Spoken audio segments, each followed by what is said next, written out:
Selamat pagi Sobat Sehat Koja semuanya. Kali ini kembali lagi dengan saya Dr. Desi. Kali ini saya bersama narasumber saya yang cantik nih. Kembali lagi nih dengan narasumber saya, siapa Dok? Iya, saya Dr. Susan ya. Sudah agak lama saya absen, sekarang muncul lagi dan kita pengen memberi edukasi untuk sahabat sehat semuanya. Yang tidak pernah kenal lelah untuk mengedukasi ya Dr. Iya. Susan. Kali ini kita ngomongin apa nih Dok? Ya, saya tertarik untuk bicara soal sakit pinggang. Soalnya pinggang. Belakangan ini banyak pasien yang datang keluhannya sakit pinggang. Iya. Dan karena itu saya pikir kita mesti bicara sakit pinggang. Lagian ada yang unik dengan sakit pinggang ini karena rata-rata orang yang sakit pinggang selalu mengatakan sakit pinggang itu, dia nggak ngomong sakit pinggang, ginjal saya. Selalu bilang, atau gini, asam urat saya kambuh, ngomongnya gitu. Jadi megang pinggang ya. Nah, karena itu kita mungkin mau menjelaskan ke sobat sehat sebetulnya sakit pinggang itu apa ya ginjal, apa ya asam urat, apa-apa gitu. Makanya kita membahas hari ini tentang sakit pinggang. Yang paling pertama nih pasti Sobat Koja pengen tahu nih Dok. Sakit pinggang itu yang bagaimana sih Dok? Nah, apa menyentuh pinggang aja kayak nyeri di sini aja sudah sakit gitu? Apa harus dua-duanya apa bagaimana nih Dok? Bisa variasi, bisa sakit itu bisa spontan tanpa disentuh muncul sendiri, bisa di tengah, bisa di kanan, bisa di kiri, bervariasi. Makanya kita kalau ada pasien dengan sakit pinggang, kita memang harus tanya sakit pinggangnya itu di posisi tepatnya apakah di punggung bawah atau di pinggang bagian kanan atau di pinggang bagian kiri, karena itu bisa berbeda-beda artinya. Makanya jadinya nggak bisa langsung datang ginjal. Kebanyakan keponya kalau sakit pinggang itu asam urat atau ginjal, keponya itu. Tapi ada loh Dok, biasanya orang lagi ngomong yang lain tentang sakit pinggang. Pasti biasanya dokter denger nih. Apa tuh? Dok, saya kurang minum. Oh iya. Jadi saya sakit pinggang. Pasti lagi ngomong gitu ya. Kemarin saya kurang minum, sekarang saya sakit pinggang. Apa iya benar kalau kemarin kurang minum sekarang sakit pinggang? Iya ya, juga mesti diluruskan. Iya, makanya sekarang saatnya nih Dok. Sebenarnya apa sih Dok yang membedakan, misal kan orang-orang selalu beranggapan sakit pinggang itu dengan ginjal, asam urat. Sebenarnya bagaimana sih Dok yang membedakan? Apakah sebenarnya sakit pinggang itu memang selalu berhubungan seperti ke arah situ, atau memang nggak ada sampai ke ginjal, nggak ada sampai ke asam urat sebenarnya sakit pinggang itu? Sebenarnya sakit pinggang itu disebabkan oleh banyak hal. Antara lain memang ginjal. Tapi penyakit ginjal juga ada banyak macamnya. Betul. Penyakit ginjal macam-macam. Nah, yang bikin sakit pinggang hanya penyakit ginjal akibat batu. Jadi penyakit ginjal yang kista, yang radang, yang karena gula, karena darah tinggi, itu semuanya nggak bikin sakit pinggang. Jadi justru sering orang merasa ginjalnya aman, tahu-tahu pas diperiksa darah, udah jelek. Karena dia nggak merasa pinggang gua nggak sakit berarti ginjal gua aman. Salah. Sebaliknya kalau sakit memang belum tentu dari ginjal, hanya ginjal karena batu yang bikin sakit. Ginjal karena batu. Pas batunya bergerak, sakitnya minta ampun, itu namanya kolik. Dan sakit karena batu ginjal itu ada ciri khasnya, yaitu kalau datang sakitnya hebat sampai orang guling-guling nangis-nangis, tapi kemudian hilang begitu saja. Jadi ada fase bebas dari nyeri. Nah, itulah yang membedakan dengan penyakit ginjal, penyakit sakit pinggang dari penyebab lain. Yang membedakan salah satu yang paling orang sering sebutkan adalah si asam urat itu ya Dok. Nah, kalau asam urat itu juga unik. Semua orang kalau ada sakit dimanapun di badannya, rata-rata kepoin asam urat. Asam urat saya kambuh. Di tangan juga ya. Padahal sebetulnya sebagian besar asam urat tinggi itu nggak ada rasa. Sebetulnya, coba aja kalau kita check up, banyak orang asam urat tinggi tapi nggak ada rasa. Nah, lalu asam urat itu kapan bikin masalah? Itu sebetulnya suka-suka si asam uratnya sih memang. Karena apa ya, perjalanan penyakit orang kan individual ya. Beda-beda ya. Kalau asam uratnya memang lagi bertingkah, dia bisa menyerang dua organ. Pertama sendi, kedua ginjal. Nah, asam urat menyerang ginjal juga bisa, menyerang sendi juga bisa. Nah, kalau asam urat menyerang sendi, baru terasa sakit. Nah, kalau sakit karena asam urat itu terus-terusan, jadi nggak kayak tadi ginjal kan datang dengan sangat sakit lalu hilang. Kalau asam urat karena sendi terus-terusan, tapi lebih sering bukan sendi yang di punggung, lebih sering sendi di jempol kaki. Sendi di jempol kaki Itu yang paling sering diserang. Jempol kaki mendadak bengkak, lalu sakitnya minta ampun sekitar 2-3 hari. Sesudah itu kan biasanya kan orang berobat ya, ya baru nanti dia reda. Itu yang serangan asam urat di situ. Jadi asam urat bisa menyerang sendi, bisa menyerang ginjal. Kalau menyerang ginjal juga tidak otomatis terasa sakit pinggang, belum tentu, karena dia menyerang ginjal itu juga pelan-pelan dan melalui pembentukan kristal asam urat dulu. Nanti lama-lama itu menjadi batu. Kalau sudah jadi batu, baru bikin sakit pinggang, sama dengan batu yang tadi kita cerita. Ya, jadi ceritanya sebetulnya cukup cukup complicated, cukup bertele-tele, jadi nggak langsung asam urat tinggi sakit pinggang, nggak langsung. Nggak detik itu juga ya. Nah tadi soal kurang minum itu juga nggak langsung. Kenapa kurang minum dikaitkan dengan sakit pinggang? Kurang minum berhari-hari, berminggu-minggu, berbulan-bulan mengakibatkan lebih gampang terbentuk batu.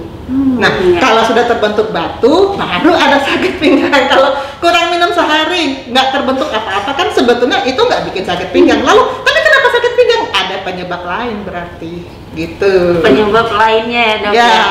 Kira-kira nih dok, yang paling sering nih sebenarnya apa sih dok? Sebenarnya. Yang paling sering bikin sakit pinggang itu adalah penyakit yang mengenai tulang belakang. Baik tulangnya sendiri ataupun bantalannya, kan tulang itu ada ruas-ruas, ada bantalannya, ataupun ototnya. Sebetulnya itu yang paling sering. Itu yang paling sering menimbulkan sakit pinggang. Ya. Berarti ke arah yang tulang, sama mengenai bisa ke otot ataupun ke bantalan yang sendiri. Ya, itu. Dok, sebenarnya sih kalau misalnya kita ngerasain sakit pinggang, terbaiknya itu kita minum obat dulu sendiri atau kita langsung aja dok memeriksakan diri? Nah, saya tuh sebetulnya mau menghimbau nih ke sobat sehat. Karena gini, seringkali sakit pinggang ya, lalu kadang ke toko obat sakit pinggang apa terus dikasih. Minum satu aja sakitnya hilang. Wah, ini obat bagus banget nih. Akhirnya tiap hari minum, itu bahaya banget. Atau kadang-kadang dia ke dokter sih, dikasih obat, terus cocok. Obat ini berarti kalau sakit pinggang bisa diminum lagi karena diulang lagi. Itu juga bahaya. Apa yang paling bahaya dari obat nyeri? Obat nyeri itu bisa bikin luka lambung. Saya pernah punya pasien dengan asam uratnya menyerang sendi, lalu tapi kemudian pasien ini meninggal karena apa? Saking selalu minum obat nyeri tanpa resep dokter, lambungnya luka, berdarah, kemudian itu membuat dia akhirnya dioperasi tapi meninggal. Jadi tidak tertolong karena efek samping obat nyerinya. Jadi hati-hati sekali dengan obat nyeri, jangan minum tanpa resep dokter, dan kalau dokter kasih obat nyeri, umumnya dokter akan memberikan juga pelindung lambung. Nah, jangan nekat-nekat minum obat nyeri kalau lambung nggak dilindungi, karena kalau sudah lambung itu berdarah, itu udah repot ya, termasuk berat kondisinya. Banyak yang nggak ketolong. Dioperasi silap, tapi kemudian akhirnya meninggal. Berarti seharusnya walaupun dia minum obat nyeri, ketika sudah merasa baikan, ketika terasa lagi nih sakit pinggangnya, dia terbaik harusnya kembali konsultasi ya dok ya, ke dokter ya. Walaupun itu obat juga dari dokter, tapi tetap harus datang ya dok. Jangan diulang-ulang sembarangan, karena efek sampingnya. Yang ke lambung itu sangat bahaya sekali. Sangat banyak kejadiannya. Banyak sekali pasien saya yang luka lambung tuh gara-gara minum obat nyeri, minum sendiri tanpa dikasih tanpa resep dokter. Langsung konsumsi sendiri. Nah dok, selain ini nih, pasti sobat koja juga pengen tahu nih. Kalau misalnya merasakan sakit pinggang, datang nih ke dokter, sebenarnya apa sih dok yang terbaik mereka tanya ke dokternya sehingga bisa membedakan sakit pinggangnya itu karena apa? Gitu. Biasanya yang nanya tuh dokternya kan, pasien cerita sakit pinggang, lalu dokter tanya sakitnya tuh di mana, sebelah mana, apakah di punggung bagian bawah, apakah di kanan atau di kiri, apakah terus-terusan atau hanya beberapa setengah jam terus hilang, kemudian lalu apakah gara-gara habis beraktivitas, naik turun tangga, terus begitu udah istirahat, aduh pinggang sakit, ginjal. Nah, dokter akan tanya. Nah, sesudah dokter tanya-tanya itu, tentu ada pemeriksaan. Nah, ada 2 pemeriksaan yang paling penting kalau mau tahu sakit pinggang ini dari atau tiga pemeriksaan, dari ginjal, asam urat, apa dari tulang belakang. Pertama, periksa darah untuk lihat kadar asam urat. Kedua, di USG untuk melihat ginjalnya ada batu apa enggak. Dan ketiga, ronsen tulang belakangnya, apakah memang ada cedera tulang belakang, mungkin sampai yang namanya dibilang saraf kecepit, mungkin atau mungkin itu pengeroposan, bermacam-macam bentuk cedera tulang belakang yang semuanya bikin keluhan sakit pinggang. Berarti 3 tadi ya dok ya, bisa dilakukan tes darah untuk melihat yang asam uratnya, bisa dilakukan USG ya dok. Bisa juga nih sama dokter susah nanti ya. Bisa. Buat ngeliat dari ginjalnya dok. Baru yang terakhir bisa juga dari si ronsen ya dok. Nah dok, ketika sudah terkena nih sakit pinggang nih dok, sebenarnya yang terbaik apa sih yang dilakukan sama sobat sehat Koja biar nggak terus-terusan juga minum obat selain ke dokter? Nah tergantung penyebabnya. Kalau misalnya penyebabnya kebetulan memang asam urat misalnya, tentu dokter akan kasih obat kan, dan harus rutin kontrol, nggak bisa nebak-nebak. Perasaan saya asam urat saya normal, nggak bisa, karena umumnya asam urat tinggi itu nggak terasa, hanya sebagian yang menyerang ginjal, menyerang sendi, hanya sebagian, jadi nggak bisa nebak-nebak, memang harus kontrol, harus periksa. Jadi kemudian kemungkinan kedua memang ada batu ginjal, maka nanti dokter akan mengarahkan ke dokter bedah ginjal atau urologi.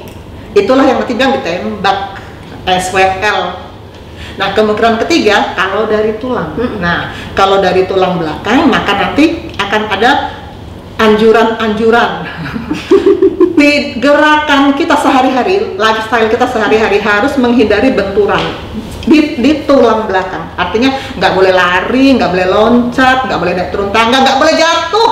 Seringkali kalau sudah usia kan, terpleset, aduh, bahaya banget ya dok. Cuma masalah sepele tapi terpleset, waduh sakitnya bisa berhari-hari. Apalagi kalau sudah usia, terpaksa dia di tempat tidur terus, nanti lain-lain penyakit itu satu datang bawa teman-teman. ngajak. Nah jadi harus gaya hidup harus disesuaikan. Kemudian sebetulnya satu hal yang paling kita sarankan adalah berenang. Oh, berenang. Sayang sekali di masa COVID ini memang rata-rata kolam renang kan umum ya. Nah itu kita harus hindari. Kalau kolam renang pribadi mah boleh. Tapi aduh jarang ya yang punya ya. Memang ini masa COVID ini susah, banyak yang kita terbatas. Lalu kita juga bisa untuk mempercepat hilangnya nyeri, memang kita kasih obat, tapi kita pasti batasi. Kalau saya pribadi ngasih obat nyeri, saya usahakan jangan lebih dari seminggu, karena efek sampingnya. Kita bantu percepat dengan fisioterapi. Ya, nanti kita kirim ke unit rehabilitasi medik. Fisioterapi itu bisa yang, kalau pasien ngomong disetrum-setrum misalnya, atau diulek-ulek, atau dipanasin, macam-macam nanti yang mengatur dokter fisioterapinya. Ya makanan ya dok. Iya, itu istilahnya, ada yang diulek, yang diulek itu ultrasound namanya. Ada yang dipanasin diatermi, ada yang disetrum-setrum itu TENS. Dan pasti nih dok, yang selain ini ya, sobat sehat Koja juga pasti pengen tahu terbaik mencegah dok nih biar jangan sakit pinggang. Ya, mencegah tergantung penyebab lagi. Balik lagi ke penyebabnya. Kalau sakit pinggangnya karena masalah cedera tulang, yang tadi saya bilang gerakan sehari-hari harus sangat hati-hati, jangan sampai ada benturan ya ke sendi tersebut. Jangan sampai jatuh, jangan sampai loncat-loncat atau apa. Dan harus rajin-rajin berenang. Itu kalau yang dari tulang. Kalau yang dari ginjal, mencegahnya, kebanyakan batu ginjal itu dari kalsium dan dari asam urat. Jadi nanti kita akan kasih daftar. Ini daftar pantangan untuk kalsium, ini daftar pantangan untuk asam urat. Kalau sudah urusan pantangan, pasien paling suka nanya pantangan, tetapi begitu tahu, aduh ini kegemaran gue nih, ciut juga. Ya ini dok, ini biasanya mereka yang pasti sobat sehat Koja pengen tahu tuh pantangannya apa sih? Pantangan. Iya. Ada beberapa pertanyaan yang masuk, ada yang nanya pantangan. Iya, sekaligus nanti pasti pertanyaannya ya dok ya. Berarti kita masuk aja ya dok ke sesi pertanyaan. Udah banyak nih yang masuk nih dok. Nih dari Cynthia. Mbak Cynthia. Iya. Nanyanya bagaimana nih dok cara edukasi pada pasien asam urat yang tinggi dan berulang? Nah ini pasti pertanyaannya kan pantangan berarti. Edukasi itu pasti pantangan karena obat itu urusan dokter. Dokter ngasih obat, pasien jaga makanan. Nah ini hampir sama dengan pertanyaan nomor 2. Oh, dari Mas Febri ya, Mas Feby ya. Feby Fahri Hindarto. Dok, mau tanya, ada remaja sudah terkena asam urat 10 mikrogram per day dan rutin minum obat tapi tidak turun. Kenapa? Nah, itu dia. Pantangan masih dilanggar, apalagi remaja kan ya. Jadi sulit kesadaran, agak sulit dikendalikan. Nah, sekarang sebetulnya ya kalau mau tahu pantangan asam urat sebetulnya gampang sih, tinggal di Google aja pantangan asam urat dari Kemenkes ada, dari berbagai info-info kesehatan banyak. Nah, tapi secara umum ya saya coba bacakan saja ini ya, bahwa asam urat itu paling banyak memang dari sumber protein hewan yang disebut jeroan. Jeroan ini hati, ginjal, jantung, limpa, otak. Aduh, yang enak semua ya. Babat, paru, usus. Ini nih, padahal ini kalau di gulai ya. Itu rasanya mantap ya. Di restoran tertentu itu. Yang begitu yang paling nggak boleh. Lalu kalau untuk minuman yang paling nggak boleh adalah yang mengandung soda dan alkohol dan soft drink. Itu ternyata membuat bir asam urat. Soft drink juga ya, asam urat. Itu yang paling memang nggak boleh. Jadi golongan makanan yang jeroan dan minuman yang mengandung alkohol dan soft drink nggak boleh. Kemudian ada selain tadi yang nggak boleh, ada yang dibatasi. Nah, yang dibatasi itu karena kalau semua nggak boleh kan nanti lalu makan apa jadi kalau makan daging yang bukan jeroan, ayam yang hanya dagingnya aja, dadanya aja gitu ya, daging bagian tertentu itu masih boleh ya, tapi jangan berlebih-lebihan. Kalau secara maksimum berapa? Kalau secara angka sih dibilang 50 gram per hari ya, sepotong yang normal lah. Kemudian sayur, banyak yang bilang saya nggak mau makan sayur hijau-hijau lagi karena asam urat. Sebetulnya sayur bukan yang nggak boleh secara mutlak, boleh tapi jangan berlebihan. Baik itu bayam, buncis, melinjo, kapri, kacang polong, kembang kol, asparagus, kangkung, itu masih boleh sampai 100 gram per hari. Sedangkan sayur yang bebas, jangan sampai nggak makan sayur karena takut asam urat. Yang bebas itu seperti wortel, labu siam, kacang panjang, terong, pare, oyong, ketimun. Ini tinggal dibaca sih, googling aja pasti keluar. Labu air, selada air, tomat, selada dan lobak. Ini bebas. Nggak, jadi yang dibatasi yang tadi, yang bayam tadi yang dibatasi. Kalau ini bebas, jadi sebetulnya tidak berarti sama sekali nggak boleh makan sayur. Karena sayur itu penting banget. Saya selalu menghimbau pasien jangan sampai nggak makan sayur. Penting banget, apalagi masa COVID begini. Malah di situ ya sumber vitaminnya. Cuman orang-orang jadi mikirnya kan gitu dok, sukanya nanti asam urat makan sayur. Memang dasar malas makan sayur. Asam urat disalah-salahin. Dok, nih dari Nyoman nih dok, Nyoman Putra. Beli pasti nih. Oh iya, beli. Keluhan apa yang dirasakan pada ginjal dan cara membedakannya dokter? Nah, itu yang tadi saya katakan, ginjal itu yang bikin sakit pinggang hanya kalau batu. Kalau karena kista, karena tumor, karena radang, karena gula, kan yang bikin rusak ginjal banyak. Itu sebetulnya tidak ada rasa sakit pinggang. Kalau nanti ginjal itu sudah rusak sampai stadium terminal, yang dirasa apa? Bengkak, sesak, mual. Jauh dari keluhan pinggang. Itu yang dirasa. Malah nggak ada keluhan pinggang. Kalau kebetulan dia sakit pinggang, kan tahu tulangnya di ronsen, tulang. Pas dapat di situ ya. Iya. Ada dari Romdon ya. Gagal ginjal bisa kena ke yang masih muda nggak sih? Nah, ini mirip nih dok. Nah, ini mirip sama yang sebelah.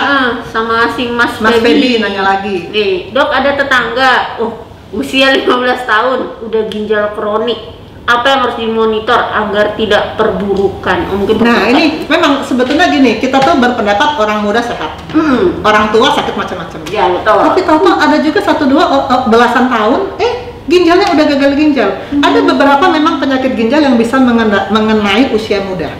Pertama, kalau dia kencing manis yang tipe 1. Karena kalau tipe 2 kan orang tua. Kedua, kalau dia ginjal polikistik, ini memang khusus. Hanya ketahuan kalau kita USG. Kalau nggak kita USG, kita nggak tahu. Jadi tumbuh kista di seluruh ginjalnya, makin usia makin banyak kistanya, akhirnya ginjalnya nggak berfungsi. Itu memang boleh dikata memang udah nasib ya, nggak bisa dicegah memang. Betul, saya punya pasien yang seperti itu, akhirnya kita edukasi supaya pada usia tertentu akhirnya dia cuci darah. Kemudian lupus, nah, ini lupus juga usia muda. Lupus itu kalau jarang kena usia tua, dari usia muda dia kena. Lalu ada radang ginjal yang namanya glomerulonefritis, nyebutnya ribet ya, belibet ya. Nah ini juga datangnya pada usia muda, dan dia memang bikin nanti gagal ginjal. Dan terakhir, kalau ada kelainan bawaan di saluran kemih bawaan lahir, itu kan bisa bikin infeksi berulang, jadi itu kalau ada kelainan bawaan juga nanti bisa menimbulkan gagal ginjal pada usia muda. Nah, tadi pertanyaannya Mas Feby, yang harus dimonitor apa? Ya tergantung penyebabnya, harus dicari dulu penyebabnya. Tetap cari penyebabnya. Dan untuk laboratorium yang dimonitor tentu ya fungsi ginjal, ureum, kreatinin, CCT. Itu yang harus dimonitor di samping penyebabnya. Supaya tidak tambah buruk, ya nanti kalau sudah tahu penyebabnya tentu akan ada pantangan kan. Pantangan-pantangan. Yang pasti kalau ginjal itu nanti jumlah protein yang dimakan itu ada takarannya. Jadi nggak bisa berlebih-lebihan. Nah itu karena protein itu kalau diolah oleh badan itu akan menghasilkan racun-racun ginjal. Jadi ada batasannya, itu yang paling penting. Dan semua jamu-jamu itu banyak yang efek ke ginjal, kita kan nggak tahu. Jadi hindari semua jamu-jamu itu. Sama pantangan yang asam urat tadi, semua pantangan asam urat pasti jadi pantangan untuk orang yang ada gangguan ginjal. Betul. Wah, Mas Feby lagi nih dok. Hanya gitu. Dok, orang awam suka tanya, bedain rasa sakit pinggang sama sakit karena ginjal tuh gimana? Ini tadi udah ngomongin kan, kalau ginjal itu hanya yang batu dan bentuk sakitnya kolik. Jadi ada bebas nyeri. Kalau karena sakit di tulang belakang, yaitu sakitnya terus-terusan dan itu tercetus saat dia beraktivitas yang menimbulkan benturan di tulang belakang. Baru terasa ya? Baru terasa.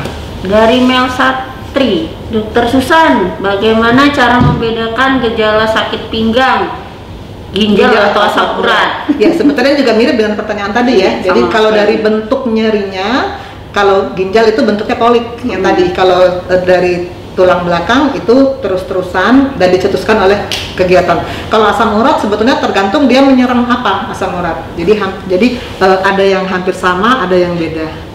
Nah, tadi saya katakan bahwa sebetulnya asam urat itu sebagian memang nggak bikin keluhan apa-apa. Jadi kalau misalnya dia menyerang ginjal atau menyerang sendi, baru ada keluhan. Betul. Dari Ifitria nih dok, saya mau nanya dok, kenapa setiap saya kerja pinggang saya selalu sakit dan bawaannya berat? Nah, ini tulang nih kalau begini. Kalau keluhannya terkait dengan pekerjaan, ini saya selalu nebaknya ini dari tulang, bukan ginjal, bukan asam urat, dari tulang. Mungkin pekerjaannya memang membuat dia harus naik turun tangga. Mungkin pekerjaannya membuat dia harus, saya punya pasien kerja di kapal. Kerja di kapal tuh kan ngangkat, ya. Kalau dia sering ngangkat, tulang belakangnya pasti cedera. Atau misalnya dia naik motor di Jakarta kan jalanannya itu pinggang tulang belakang tercedera itu. Jangan diterabas aja lubang ya. Jadi kalau tercetus dengan kerja itu aktivitas kan, nah itu saya lebih curiga itu tulang belakang. Jadi kalau berobat ke saya suruh ronsen. Nah, dari, susah sekali namanya, dok. Apakah setiap sakit pada pinggang harus selalu dilakukan USG untuk menegakkan diagnosis, dok? Kalau dibilang apakah harus selalu, sebetulnya kita susah ya apakah harus selalu, karena kalau misalnya sakitnya itu saya sangat curiga dari tulang belakang, saya akan ronsen dulu. Iya. Karena supaya yang kurang dicurigai nggak usah dulu, kan kita juga mesti ngirit-ngirit. Kalau yang kurang dicurigai kita tunda, yang paling dicurigai dulu, yang duluan ya. Tapi kalau sakitnya itu bentuknya kolik, yang tadi saya cerita kolik, nah itu kita akan USG dulu. Lalu dilakukan USG ya, dok? Ya. Dok, saya mau tanya, apakah benar asam urat ada yang disebabkan faktor genetik? Ya, apakah ada faktor genetik untuk asam urat? Ada. Jadi asam urat itu bisa karena genetik, bisa karena penyakit-penyakit lain seperti darah tinggi, hipotiroid, penyakit ginjal kronik, karena obesitas. Jadi penyebabnya banyak, tapi salah satunya memang genetik. Jadi bisa. Kalau genetik itu sih udah nasib ya. Maka yang penting harus rutin kontrol, minum obat, dan pantangan dijaga. Pantangan yang susah ya. Nggak bisa dilawan kalau genetik ya, Dok. Ada yang lain nanya nih, Dok. Dok, cara cepat membedakan keluhan karena ginjal atau asam urat bagaimana, Dok? Ya, terus mirip dengan yang tadi ya. Kalau itu ginjal hanya bikin sakit pinggang kalau ada batu. Kalau tidak, keluhan ginjal tuh hanya terasa kalau sudah terminal, bengkak, sesak, mual. Sedangkan asam urat dia kebanyakan menyerang sendi, paling banyak jempol kaki, mendadak bengkak, merah. Itu kalau asam urat. Nih dari Ahmad Zulaika, sore Dok, sakit pinggang bisa menyebabkan sulit BAB nggak ya, Dok? Sebenarnya secara langsung sih enggak ya, tapi sulit BAB itu juga bisa terjadi kalau kita kurang bergerak. Nah, dia sakit pinggang nih, jadi dia berbaring saja. Kalau berbaring berhari-hari pasti sulit BAB. Jadi imobilitasnya, jadi kurang bergeraknya yang bikin sulit BAB. Harus bantu dengan makan yang tinggi serat, minum air yang banyak, dan harusnya tidak boleh imobilitas, ya nggak boleh tiduran terus ya. Tiduran terus. Dari Hadi Kurniawan, dokter mohon maaf mau nanya cara bedain angina pectoris dan GERD. ini kayak insta lain yang kemarin yang masih ke bawah dia masih terbayang-bayang, masih sama GERD nih. Mungkin kemarin dia nanya nggak sempat kebaca kali ya, saya gimana kita jawab aja. Jawab aja udah nanya kasihan. Angina pectoris itu adalah serangan jantung yang bisa bikin meninggal mendadak. Sakitnya itu di dada bagian tengah, disertai dengan rasa seperti nggak bisa napas, lalu lemes banget, lalu kadang-kadang menjalar ke sini, kadang-kadang enggak. Seperti rasa sakitnya itu seperti ditindih batu. Nah itu khasnya kalau angina pectoris. Rasa sakitnya kayak ditindih batu dan dia bener-bener napas nggak bisa. Jadi sesak ya. Ini berat. Bisa kalau dia. Tapi kalau angina pectoris biasa dengan dia istirahat semuanya berkurang. Kalau angina pectoris yang unstable, yang berat, itu bisa menuju pada infark dan itu yang bisa mendadak meninggal. Sedangkan kalau GERD, lokasinya sama di dada tengah, tapi rasanya bukan seperti ditindih batu dan tidak ada kesulitan bernapas. Walaupun pasien suka bilang, saya merasa sesak, tapi dia menceritakan sesak dengan santai, dengan enteng, beda banget dengan angina pectoris. Jadi dia sebetulnya tidak ada kesulitan bernapas dan rasanya bukan seperti ditindih batu, tapi seperti terbakar atau seperti nggak nyaman aja. Seperti kalau di buku sih dibilang seperti terbakar, tapi pasien jarang ngaku terbakar, lebih sering merasa nggak nyaman aja. Itu yang membedakan ya. Mudah-mudahan Mas Hadi mendengar ya. Kebayang GERD soalnya Mas Hadi. Satria Dwi Cahyo, kalau bangun tidur telapak kaki sakit kenapa ya? Ini sebetulnya tergantung usia, tapi rata-rata kalau bangun pas napak, ininya nih, tumit bagian sininya nih sakit. Nah, itu biasa kita ronsen nih, ronsen kakinya, ayo. Paling sering itu di bagian tumitnya ini ada pengapuran. Sering kita bilang tuh osteoartritis. Banyak pada usia. Jadi kalau sudah 50 ke atas, asal ada begini-gini pasti kita berpikir nih pengapuran.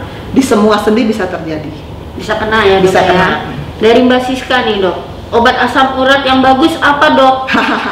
Kalau merek saya nggak mau ngomongin merek, tapi kalau nama generiknya sekarang obat asam urat yang paling banyak kita pakai memang allopurinol. 100 sampai 300 mg tergantung kadar asam uratnya. Mereknya mah macam-macam lah. Kita nggak usah ngomongin jualan lagi. jadi nanti beda topik ya, Dok. Dari David, benar nggak sakit pinggang setelah berdiri lama karena masalah ginjal, Dok? Kalau pertanyaannya benar nggak? Nah, kalau seperti ini saya lebih curiga tulang. Jika ada pasien mengeluh seperti ini, saya akan ronsen. Dari Putri PS, sering sakit pinggang apakah termasuk gejala obesitas? Sebenarnya terbalik ya statementnya ya, karena gejala obesitas tuh udah pasti dia dari berat badan, dari kita lihat aja dari jauh casingnya kan udah kelihatan. Maaf ya buat yang obes. Jadi dari berat badan, tinggi badan ada ukurannya, oh ini obes. Nah, justru terbalik, obes ini yang salah satu penyebab sakit pinggang, karena dengan dia obes itu kalau bahasa awamnya kegemukan. Dengan dia kegemukan, maka beban yang harus ditanggung oleh bantalan-bantalan sendi tulang belakangnya juga berat, seberat badan dia. Maka ada orang 100 kilo beratnya ada. Nah, tulang belakangnya menanggung beban 100 kilo loh. Itulah yang bikin tiap hari kemanapun dia pergi. Nah, jadi lebih mudah kena cedera tulang belakang, bantalannya itu makin lama makin tipis, lalu pengapuran, lalu ada saraf kecepit dan lain-lain. Malah jadi banyak ya. Jadi usahakan jangan sampai kegemukan ya. Kalau slim ada terbiasa di slim kan, cantik. Ya sama. Biar jangan kegemuk, biar jangan sakit pinggang. Dari Mbak Anik nih dok, pos SC punggung setiap bangun tidur ngilu, apakah ada hubungannya? Sebetulnya kalau saya lebih berpendapat bukan SC-nya yang bikin sakit pinggangnya, hamilnya.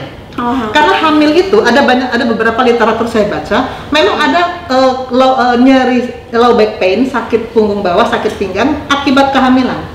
Dan itu memang penyebabnya sih kebanyakan karena memang beban itu ya, beban dari bayi itu. Bayi itu bukan cuma berat lahirnya sekian kilo, ada cairan itu juga kan, ada cairan ketubannya dan ada banyak benda-benda itu menambah berat badan ibu sehingga kemana-mana di bawah itu sakit pinggang. Tapi juga selain karena mekanik beratnya, ada juga faktor hormonal juga kalau menurut beberapa penelitian yang memang bikin kehamilan menimbulkan low back pain, sakit pinggang atau sakit punggung bawah.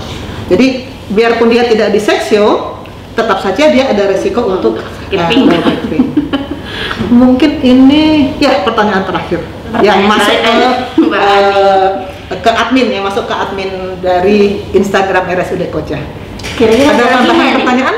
Ada lagi nggak nih? Oh ada, dari Salsabila. Dok, batu empedu bisa menyebabkan sakit pinggang nggak? Sebenarnya lokasi empedu itu lebih tinggi. Jadi empedu itu bikin sakit di perut kanan atas. Jadi bukan di pinggang tuh lebih bawah. Cuman kadang-kadang pasien memang kalau menyebut lokasi sakit pokoknya semuanya sakit. Jadi tapi kalau kita USG kan nanti kan kelihatan kalau dia batu empedu. Jadi kalau sakit pinggang memang saya lebih cenderung tetap saya USG karena sekalian untuk memastikan ini batunya ginjal atau batunya empedu. Tapi kalau dari lokasi sebetulnya beda. Jadi beda di situnya ya dok ya? Di lokasi, empedu lebih tinggi lokasinya. Dan dia itu kalau empedu dia menjalarnya ke ini, skapula ini, pundak ke pundak kanan menjalarnya. Kalau ginjal dia menjalarnya ke bawah. Beda di sini. Beda. Penjalarannya juga beda. Ada lagi nggak nih? Oh, sudah. Baiklah. Jadi kalau misalnya nih sakit pinggang bisa ketemu nih, bisa ngelakuin tadi 3 pemeriksaan. Salah satunya tes darah, bisa juga USG, bisa juga ronsen. Bisa ketemu dengan dokter Susan. Kapan nih dok? Masih sama dengan yang kemarin. Kalau di Poli Gedung D itu Senin, Selasa dan Kamis, Jumat. Kalau di Senin, Selasa, Kamis Jumat. Ya, itu kalau di Poli Gedung D. Kalau di Poli Gedung C itu Senin sampai Jumat tiap hari. Ada tiap hari ya dok ya? Soalnya kan mungkin aja sobat sehat Koja masih pengen nih dok konsultasi mengenai sakit pinggang. Jadi bisa ketemu nih sama dokter Susan di RSUD Koja. Langsung datang, jangan lupa daftar ya dok. Nanti juga datang. Belakangan ini banyak banget yang sakit pinggang, makanya ini mesti diomongin. Jadinya kita ini ya dok ya, review ulang ya dok ya. Berarti sakit pinggang itu disebabkan banyak hal. Yang paling terbanyak sebenarnya bisa dari tulang atau ototnya, atau dari yang bantalannya. Nah, kalaupun ke arah yang namanya ginjal, itu berarti sudah yang namanya gara-gara penumpukan ya dok, yang bisa karena terjadi, ada batu. Ada terjadinya batu yang batunya jalan-jalan, batunya bergerak, itulah yang bikin sakit. Itu yang bikin nyeri. Sedangkan asam urat sendiri bisa mengarah ke sendi, bisa juga mengarah, tapi kalau ke ginjal juga ujungnya jadi batu ya juga ya. Nah, kristal lalu batu. Sedangkan kalau asam urat sendinya biasanya kebanyakan di jempol. Dan tidak selalu kurang minum itu langsung bikin sakit pinggang. Iya. Tidak berhubungan langsung. Iya, lama prosesnya. Lama dan melalui pembentukan batu. Prosesnya panjang ya dok, jadi bukan hari ini kurang minum langsung sakit pinggang. Betul. Jadi disalahin kurang minumnya ya. Tapi sebetulnya kurang minum itu nggak boleh juga. Iya, betul. Karena kurang minum itu bisa berdampak jelek ke ginjal, tapi bukan bikin sakit. Akan ketahuan kalau periksa darah, urin kreatinin. Dan untuk membedakannya sendiri yang tadi ya dok ya, tes darah, ada USG, sama ada ronsen. Jangan lupa untuk mencegah sakit pinggang yang tadi dokter Sun bilang pantangan yang paling tidak enak. Jeroan, soft drink dan bir. Itu dikurangin, dihindarin, tapi jangan lupa untuk yang namanya tetap makan sayur ya dok. Ya, nggak semua sayur dilarang. Ada beberapa sayur yang bebas yang tadi saya sebut, yang wortel, labu siam itu bebas. Jadi jangan alasan karena malas makan sayur, alasan saya takut asam urat. Sayurnya jangan di kambing hitam. Dia soalnya nggak hitam, nggak kambing. Kalau kambingnya yang nggak boleh. Jadi bisa dilakukan juga dengan pencegahan. Sebenarnya yang terbaik itu adalah yang tadi ya dok ya, berenang. Cuman sayangnya lagi COVID. Betul. Karena itu kolam renang adalah tempat umum. Itu kita kan harus menghindari kerumunan. Itu memang sayang banget nih, COVID nggak habis-habis. Semoga bisa cepat habis ya dok ya. Semoga. Jadi bisa berenang, bisa juga mengurangi rasa nyerinya. Dan jangan lupa jangan sering-sering minum obat sakit penghilang nyeri. Ya, obat penghilang nyeri bahaya ke lambung. Ya, jangan lupa kalaupun dikasih minum obat nyeri, jangan lupa untuk kontrol kembali ke dokter. Ya, betul. Jangan ulang beli lagi sendiri tanpa dikontrol oleh dokter. Betul. Karena enak kan? Kasihan lambungnya. Iya, saya pernah punya pasien selama setahun, tiap hari dia minum itu. Aduh, begitu dia datang sudah porak-poranda. Karena obat itu juga kebetulan mengandung steroid, mengandung dexamethasone. Waduh, udah bentuknya dia sudah bengkak-bengkak di banyak tempat, lambungnya udah gak karu-karuan, dan gula naik. Kalau dexamethasone kan bikin gulanya naik. Aduh, kasihan. Udah susah. Jadi jangan minum obat sendiri tanpa petunjuk dokter. Jangan diulang-ulangin terus-terusan tanpa konsultasi. Jadi terbaik adalah ketika sudah enakan pun tetap harus konsultasi dulu sama dokter. Iya, betul. Itulah yang bisa kita kasih tahu ya dok ya mengenai sakit pinggang ya. Jadi nanti besok-besok nggak datang ke dokter sakit pinggang ginjal sakit. Asam urat kambuh. Asam urat saya kambuh.